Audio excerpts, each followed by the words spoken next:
My best friend cheated on her BF and he cheated on her too.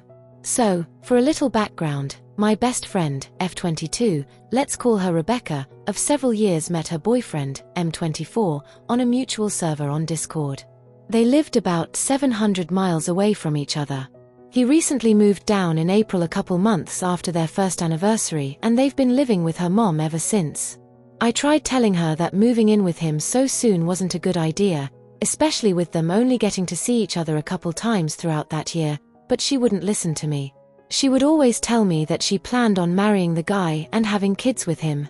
I didn't really care for him because he always seemed to be really controlling, he would get upset when me and her would hang out, and she always had to ask permission to go anywhere, but I was happy that he seemed to make her happy. Well, fast forward to a little after their second anniversary around August. We were hanging out one day and she told me she met this guy on Snapchat. At the time, she had told me she was talking to him for our other mutual best friend, who is single. I thought nothing of it until about a week and a half later, I find out she's began to talk to this guy in a romantic way. She had even sent him nudes. I was shocked and a little disgusted. I didn't care for her boyfriend, but he absolutely did not deserve that.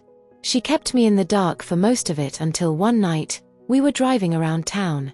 All I knew about Snapchat guy was that he lived about an hour and a half away. She had mentioned she had never been to the city close to where he had lived, so we decided to drive an hour to that neighboring city. When we are heading back home, she tells me that she had planned on stopping at Snapchat guy's house. I was pissed and a little hurt. I felt betrayed by my best friend that she was using me as a way to cheat on her boyfriend. Her and her boyfriend began to have problems, I wonder why, and she didn't want to have sex with him, and when she did, she would complain that it was bad sex. They were really short with each other. Fast forward again a couple weeks later and she has to mutual best friend talking to him. They're both sending nudes to him and he's begging them to come down. I never hear anything back from it until we are going to neighboring city to window shop. While we were driving, they started freaking out, yelling that he blocked them. I thought it was over. I was relieved. I had felt so guilty because I felt like an accomplice to her cheating. Or so I thought. Rebecca had been sending this guy messages on her fake Facebook. 4 months. Last month, he had finally opened and replied to them and he had them both unblocked. And the cycle began anew all over again. I come to find out that they had went up to his house and sat in his truck to suck his dick. They wouldn't tell me the exact details because I guess Rebecca knew how I would react. A couple days later and she finds out her boyfriend had cheated on her. She was playing on her laptop and he had left his phone on her laptop desk. She saw that he got a message on Twitter, so she went to check. She is very nosy. When I'm having a private text message with my boyfriend, I have to tilt my phone away from her. Her boyfriend had a whole thread spanning from a week back of him sexting a guy. He would send the Twitter guy nudes. She freaked the fuck out. She told him he needs to pack his stuff and get ready to move out in February, and she left to go to her grandmother's that's 10 minutes away. I went to go pick her to be there for her, and she seemed like she was relatively okay, given the circumstances. I dropped her back off and she drove home. The next day, she had received a message from her father telling her if he found out she was hanging out with her sorry as shit, no good friends, he would beat her ass, talking about me and the mutual best friend. I was shocked. He had thought we were causing their relationship problems. I hadn't seen her in over a month before they broke up. He texted the boyfriend and was basically girls will be girls and that whatever the boyfriend needs, he can just ask him. About a week later, the best friends go to Snapchat guy's house and end up fucking him together. She lied to me when I had asked her. I'm not stupid. She's told me so many lies I don't believe whatever she tells me. She had the audacity to be upset when she found out her boyfriend cheated on her, but she had cheated on him months prior. I was so sick with guilt that I didn't talk to her for a while. I just found out they got back together yesterday because it was easier and that they'll work through it. I had been talking to the mutual best friend about it and she is also feeling guilty. I don't want to get myself involved more than I have to. I had encouraged her to tell him because it's not fair on him to be carrying all of that guilt and her drag him along. The mutual best friend and I both think she didn't tell him in case she were to get back together with him. He would 100% stay broken up with her. We also think their relationship went to shit is because they were struggling with money problems, being freshly moved out of their grandma's and parents' house. They're still living with her mom, and he wasn't able to shower her in gifts and expensive stuff. Confession 2. Caught between lies, my fiancé and my father. I never thought I'd be the kind of person to find my life unraveling like a cliché soap opera plot, but here we are. My name's Emily, and up until a few days ago, I thought I was living my best life. Engaged to a man I adored, planning a wedding, and completely oblivious to the secret that would destroy everything. It started innocently enough. My fiancé, Ryan, told me he was heading out for the evening to catch the game with a friend. I didn't think twice about it. He'd been spending more time out lately, but I assumed it was just the stress of wedding planning. If only I'd trusted my gut instead of brushing off the unease. That night, I went to my parents' house to drop off some wedding invitations for my mom to mail out. When I walked in, the place was eerily quiet. I called out a couple of times, but no one answered. My mom had told me earlier she'd be at her book club, so I figured Dad must have gone out, too. As I made my way to the living room, I heard muffled voices coming from the direction of the den. The door was slightly ajar, and I paused when I heard Ryan's voice. My stomach twisted. Why would he be here? Maybe he wanted to surprise me with my dad's help for some wedding detail. That's what I told myself, anyway. Then I heard my dad laugh, a low, intimate sound that made my skin crawl. Curiosity got the better of me, and I pushed the door open just enough to see inside. What I saw froze me in place. Ryan and my father were tangled together on the couch, unmistakably in the middle of something I'll never be able to unsee. My dad's shirt was halfway unbuttoned, and Ryan, my fiancé of 3 years, was kissing him like he'd never kissed me. The sound of the door creaking alerted them, and they jumped apart like guilty teenagers caught sneaking out. Ryan's face turned white as a sheet, and my dad, well, he just looked stunned, like he hadn't considered the possibility of being caught. Emily, this isn't, Ryan started, scrambling for words. Don't. Just don't. My voice didn't even sound like mine. It was flat, detached, like I was floating outside my own body. I turned to leave, but my dad had the audacity to call after me. Emily, wait. Let's talk about this. I spun around, finally finding my voice. Talk about what, Dad?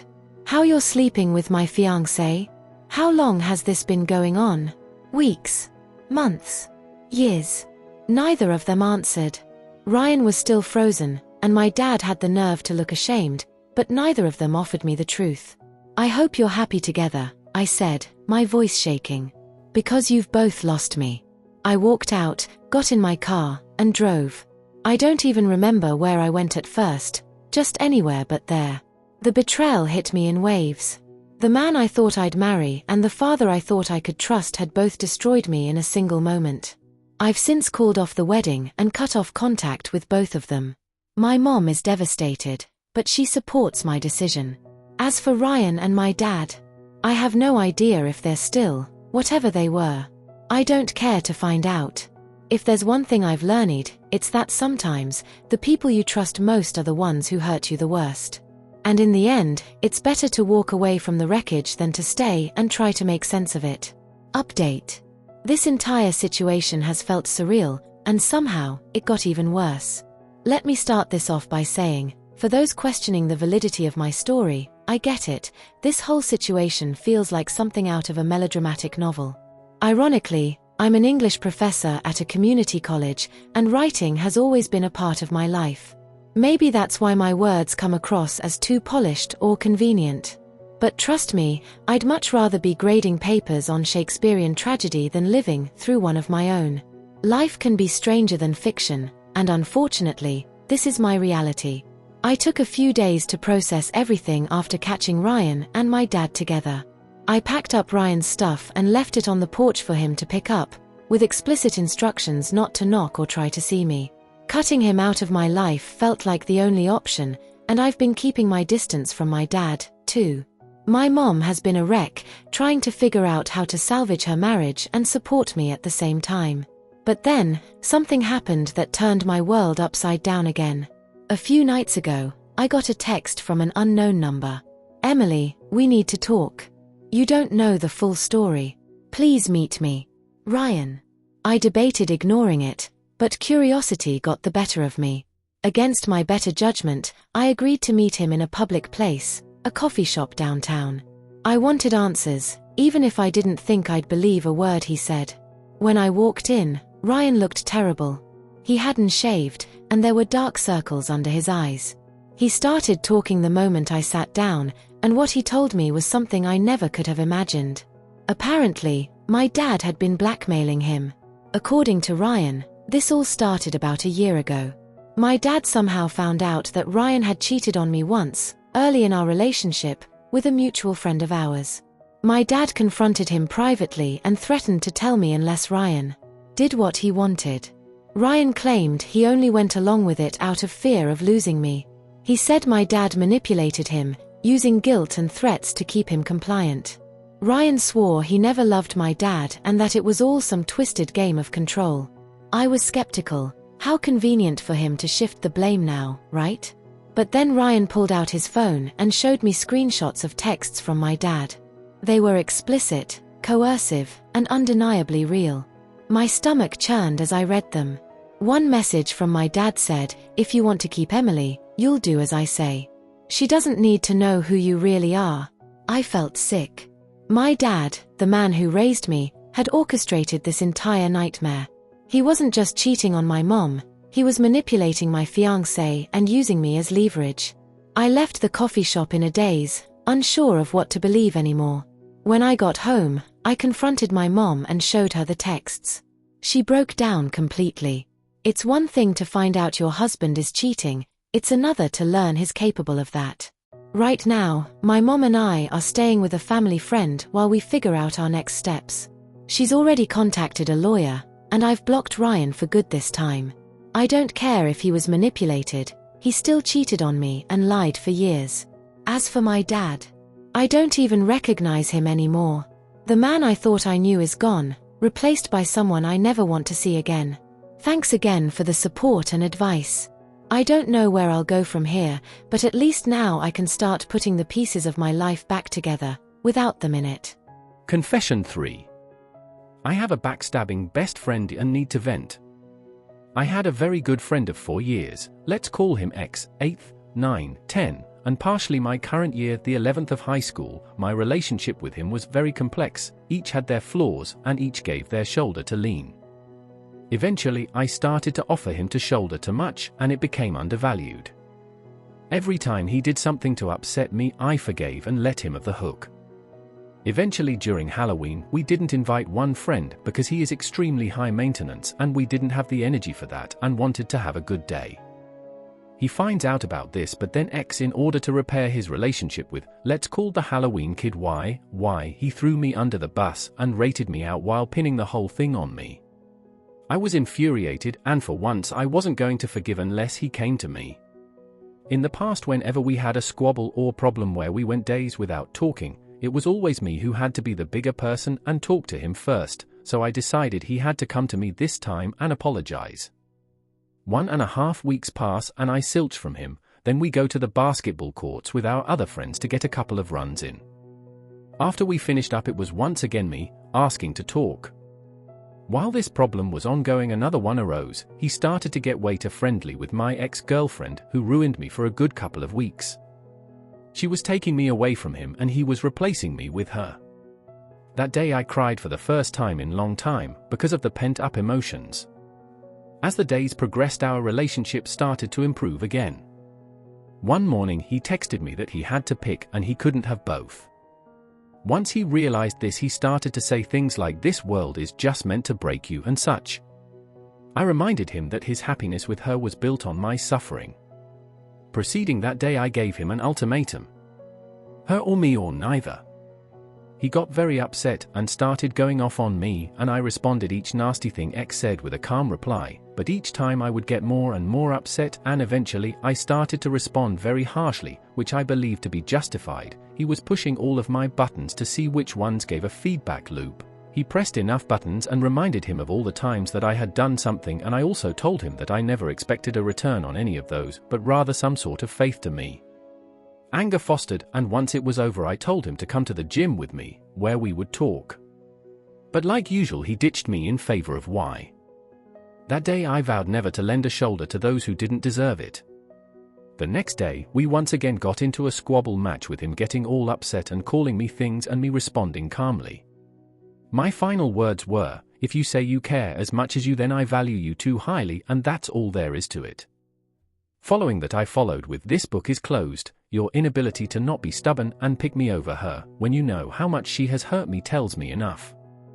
I will make this choice for you. We are done." That was that. From there my anger only fostered more. There were people on my side who agreed he did a horrible thing and other who said I was overreacting and should just wait it out. I only listened to those on my side because that's how politics work. From those days on my anger grew, and I put that pent-up anger into the gym. As my muscles grew and I kicked bad habits, like weed, which I smoked every night to help me with my sleep, and I realized how simply amazing I am. That's the full story. I heard from him he kicked my ex to the curb and realized how horrible of a thing it was. That day I went to his wrestling match, and on my way there deep in my soul I forgave him, but I vowed it would be the last time I would ever forgive him. As I got there, I went up to him and told me that I am here for purely selfish reasons, and those are I want to see how he was progressing. As his matches grew I recorded on of them and sent them to him with my last point of contact. I bought him a water because while I despised his guts I still want him to succeed, because that's just how great of a human I am, and the time passed. Throughout the matches he was getting softer and warmer. After he lost his second one, he went 0-3, I told him how proud I am of him and how far he has come. He said for what I was proud, and in a split second I realized he might have known that was a bluff. I'm not proud of him. He has become a double-sided sword kind of person of the summer of 2024, but being the quick-witted person I am, I made something up on the spot. As the night grew closer to a close I had a long way home on my scooter which was on the verge of dying, and he asked if I got home safe. For a split second I had hope that had come around to finally fully care about me. That night I called him and he told me how upset he was with himself. I gave him an example of my golf struggles and that the only way to learn is to fail. Right as I was coming to the part where it all ties itself together, he interrupted and told me he was going to eat and call me back. He never called me back, and I realized once again why I got upset with him in the first place. He texted me, telling me that we are not friends, but rather had gotten rid of the beef between us. So all of that was about 1.5 months ago. A couple of days ago I ended getting on a video game with him because I was bored. It was fun, and things seemed to be fine, and I thought there might be possibly of repairing this.